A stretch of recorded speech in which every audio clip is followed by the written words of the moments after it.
This is a game from the 2013 Chicago Open where I tied for first in the U21 division. And this is one of my favorite games that I've played, and I titled the lecture An Awesome Tactic from one of my games. I'm playing white, and this is actually against a friend of mine. So I'm going to go through the game. So this is the note boom variation, which I found out after the game. And black's trying to hold on to the pawn and prove that white doesn't have compensation. It's an equal struggle from both sides, um, and it's good to know some of the theory. So bishop b4, and I think some of the more main moves are e3 and bishop to d2, but I wanted to play a little more aggressive, so I played e4 and attacking the pawn, taking the center, and so black plays b5. And now I play bishop e2, knight f6, attacking the e-pawn, so I defended it. And bishop b7, and I really thought I had an inferior position because I didn't know the theory, and it's hard to see my compensation. It really is probably still an equal game of chess, but if I don't try to seize my initiative, I was afraid of being worse. So after bishop b7, I castled, and I do have a good lead in development and control over the central squares. So I was happy about that. And my opponent played a6. My friend played a6, and I played bishop to g5, and now h6 seems reasonable. Bishop h4 and g5 is what my friend played, and I think it was a mistake because the king doesn't really need, or the king is worse off on the king side with the g pawn pushed. I think it would have been fine just to play here. And castle kingside. If I go e5, then g5 might run into something, and this is certainly more reasonable for black. But g5 is definitely, I was happy to see it. It's a big weakness, and the king is going on the king side most likely. So I was less worried after I saw this move. I played bishop g3, knight b d7. Okay, d1. I mean, g5 is a common move in a lot of semi-Slav and Slav-type positions, so it's not unseen, but in this particular one, I don't think it's very good. So my opponent probably spent the most time on this move, castling, which was probably another blunder because it just gives me a lot of initiative on the king side. And I played knight e5 with the idea of playing pawn to f4 and capturing on g5 and exploiting the weaknesses on the king side.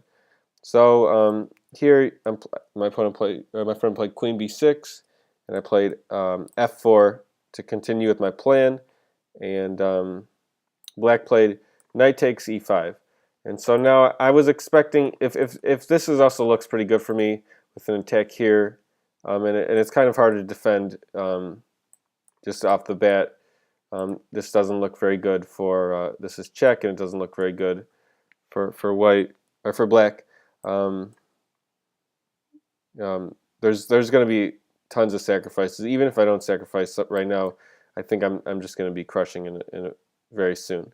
Knight e4 or queen c1 or bishop h5. So you can see the importance of keeping the king safe. So my opponent played black played knight takes e5, and here I did think I was worse, which probably I wasn't. So I played more risky. I should have played pawn takes e5. I went over this game with Grandmaster Viktor Michalevsky, who's from Israel, and he said that taking f takes e5 was probably good. And now here I should probably try to play for d5. It might even be possible to play it right away after king h1, and so maybe they'll take on c3, but either way, it looks like I have a really good position, and these are just gaping weaknesses, and I still have a really good position. So I shouldn't have been so worried, but I did decide to play riskier because I thought I was doing poorly in this position. So I decided to sacrifice a piece with pawn takes g5, and the first variation that I looked at was knight d3 because my d pawn would be hit, and I saw takes f6, queen takes d4 check.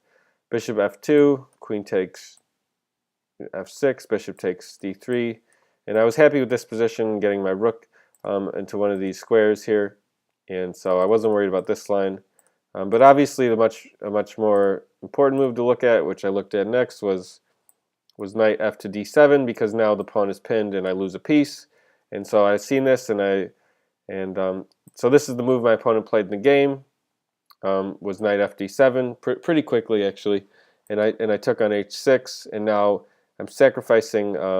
Now I'm down a piece. So I was down a pawn, and then I traded 2 pawns for a piece. So basically, I have a pawn for a piece in this position, because my opponent has 6 pawns, and I have 1, 2, 3, 4, 5, 6, 7 pawns.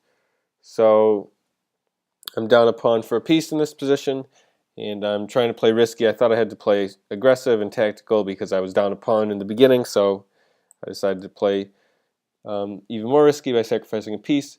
And so now black played knight to g6 in this position, because my king's going to move and that knight's going to have to move soon if after king h1. So in this position I played knight e5, or played pawn to e5, and I think black has 2 good moves here, which Michalewski pointed out.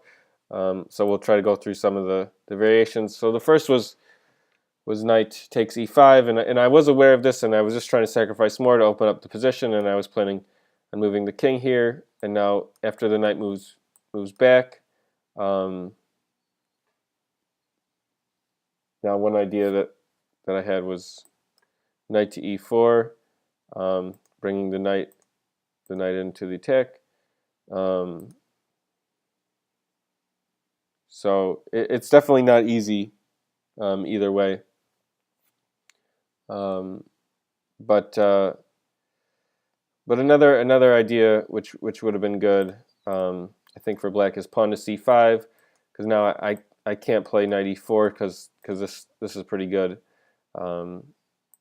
and so I'm gonna kind of have to deal with this, and so maybe I'll play pawn to d5, and now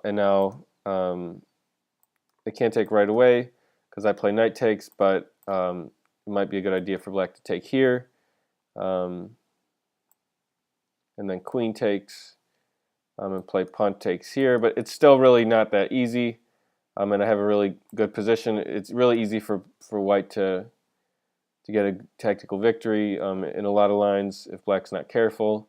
Like, let's say they were to play here, I might even be able to, like, let's say they play d4 first, queen c2, something like e6 seems really strong. They might have to play, if they play d3, then I threaten mate with queen c3. It's a big mess, and it's not clear. Like, even in this line where they took the pawn with knight takes here, like this diagonal might be dangerous. Like, takes, queen e4. I'm just looking at some lines, so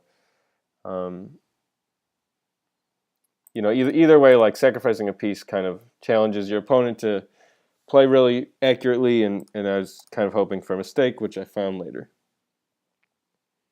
So e5, black played bishop takes c3, b takes c3. I wanted to keep the queen on this pressure here, and now queen to d8. So in this position, I'm down. I have a pawn for a piece, and I have an attack, but it's hard to figure out where to break through. And I found a winning combination. And after about 10 minutes, I played rook takes f7. And so first, this sacrifice has to be accepted. You know, if the knight moves, it's mate. So and also there's a check here too. So basically, the capturing is forced. And so the first variation, which was easier to calculate, was rook takes f7. So also, if you want to just, this would actually be a great puzzle. If you want to spend some time on this position, pause it here. Rook takes f7, and I found this move from doing a lot of puzzles, in the last year, so puzzles help a lot. So rook takes f7 is the less good line for black, because queen takes g6. This is simple. It's simpler to calculate the win here. And now if king h8, I take the rook, so king f8 was forced. And now after h7, it's pretty much forced mate for me. If because I'm threatening the queen, so the rook has to sacrifice itself, and even then I just go check, and then take the rook, and so mate's coming there too. So in this position, you see black has to take with the king, and now it's a thematic idea in tactical variations to when you sacrifice a rook to bring another one over check. So kind of try to instinctively remember when I sacrifice a rook, a really good move is generally bringing the next rook over check. There's a lot of puzzles with that as a solution. And so now first we can eliminate king g8 because of the mate. And also as well king e8 because when I take the knight with check, and again I'm mating in this position, or at least winning a lot of material. So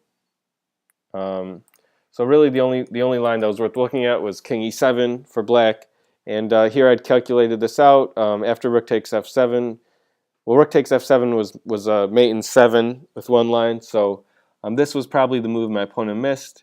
Pause it here if you want to try and find it. If not, I'm going to go through the move. It's bishop h4 check, and so the key idea was I'm winning the queen if black moves a king, and also once the knight moves, I have queen to h7 check, and now the king must go here. Just for some people, just as a quick note, if rook f7, then I mate because this is defended.